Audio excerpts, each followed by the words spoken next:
Hello guys, welcome back here in Boracay and welcome back here at helmet diving location. So bali dito na po tayo sa may helmet diving site dito sa may Boracay at apat po kaming mag-undergo ng helmet diving. So bali din-drop off na lang po kami dito ng bangka na sinakyan namin plus yung personnel na nag-book sa amin dito sa may helmet diving.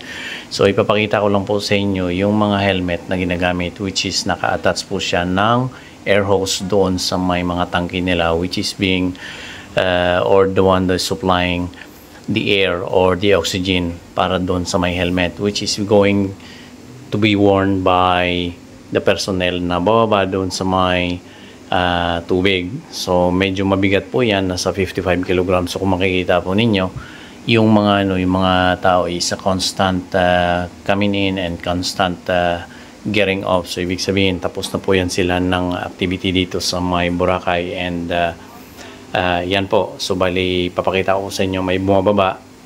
So sa hindi pa naka-experience, hindi pa nakapunta dito sa may Boracay, yan po yung procedure. So bali nag safety induction muna yan, then after the safety induction ready na yan, tapos bababa.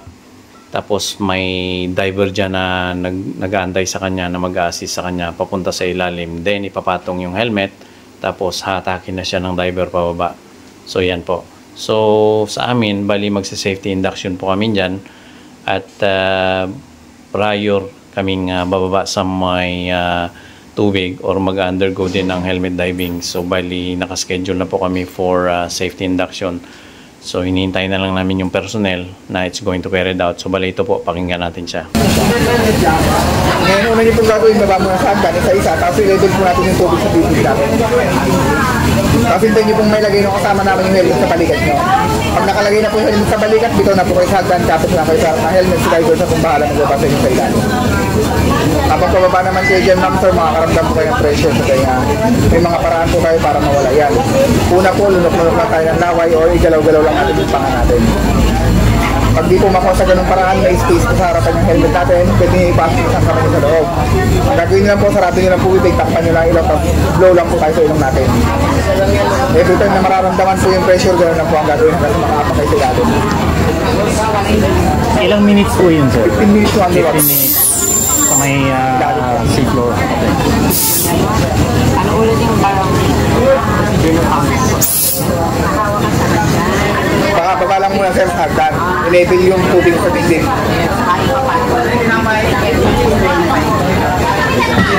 Kaya pag naipatong na helmet sa balikat sir, bitaw ka na sa hagdan, tapos yan ang sarap ng helmet, huwag ka mag-iisip na matagal sa hagdan. kapag nakapitin, nakapitin sa harap yun ang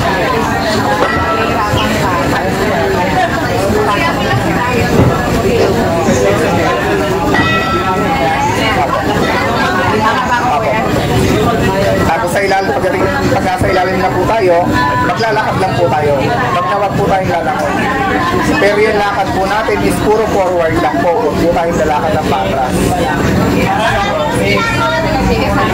May kasama po kayo tayo.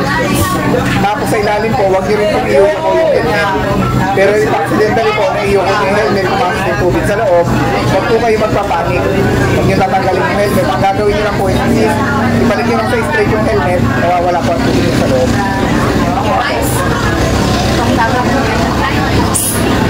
Tapos sa ilalim po, hindi po kayo pwede mag-usap ng divers kaya gamit lang tayo ng mga hand sign.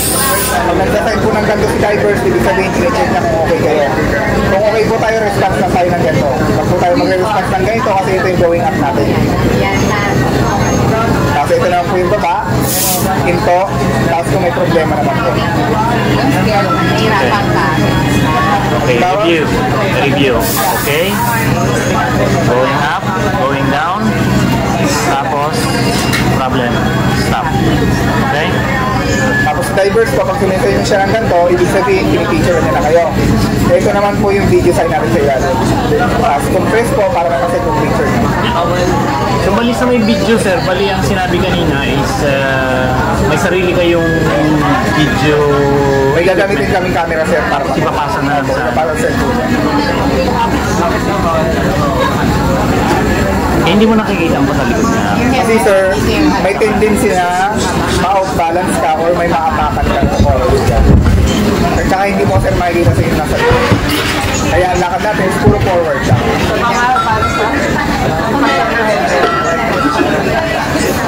Tapos yung paghinga po pala natin mamaya sa ilalim is normal lang din po. Kung paano po tayo huminga dito sa ibabaw, ganoon din po. Hindi po kayo mauubusan ng oxygen. Lunok-lunok lang ng laway niya. May space po sa harapan nyo.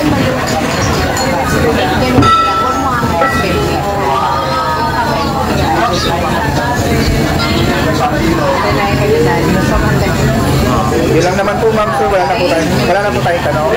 Tanong ka ba? Okay, wala na rin po ang sabi ko. Thank you for Tawagin na po namin. Ayan po guys, tapos na po si Kuya sa pag-carried out ng safety induction para sa amin na mag-undergo ng helmet diving. So yan, bali ready na kami, and ang mauna ay ang pamangkin ko si To Jasen. So bali, as was I explained before guys, at nakikita pa naman ninyo, bali bababa po yung tao sa may ladder, tapos at shoulder level, bali dyan ay papatong yung yung helmet. So yung helmet ay sinasabon nila constantly, tapos mayroong supply po yan ng oxygen, and after that bali misis ko na po yung kasunod pababa na sa may ladder, which is the same procedure din.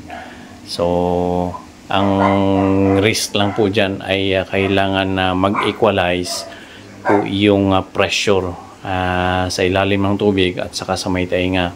So bali masakit po yan guys, at may mga instances na talagang may bumabalik pataas, mayroong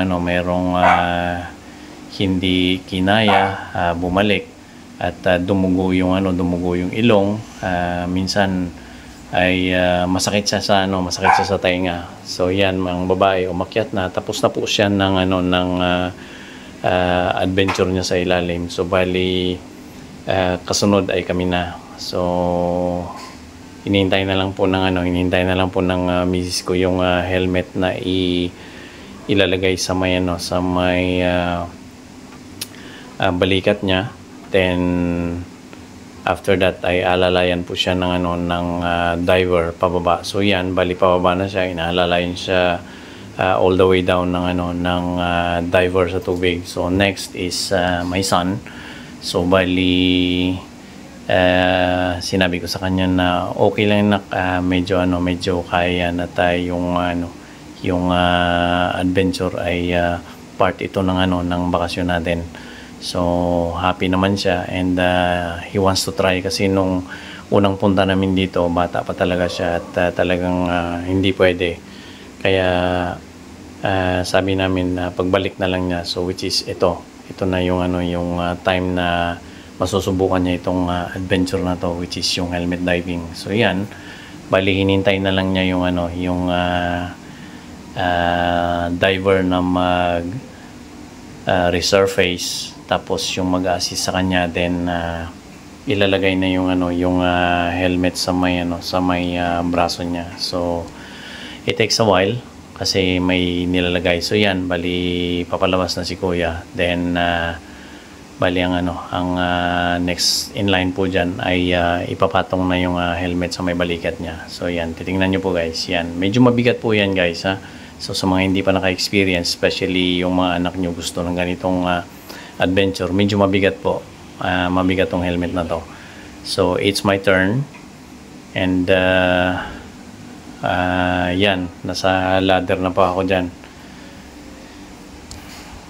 Yan po, hinihintay ko na lang yung helmet na ipatong sa may balikat ko, and yan, pababa na si Kuya. Then yung diver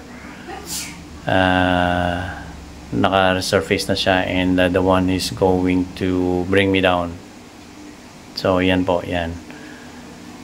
So alright guys, so yan po yung helmet diving adventure dito sa may Boracay. So if you want to experience this adventure as well, so hope you like my video. So don't forget to subscribe, and thank you very much for watching guys, and see you in my next video.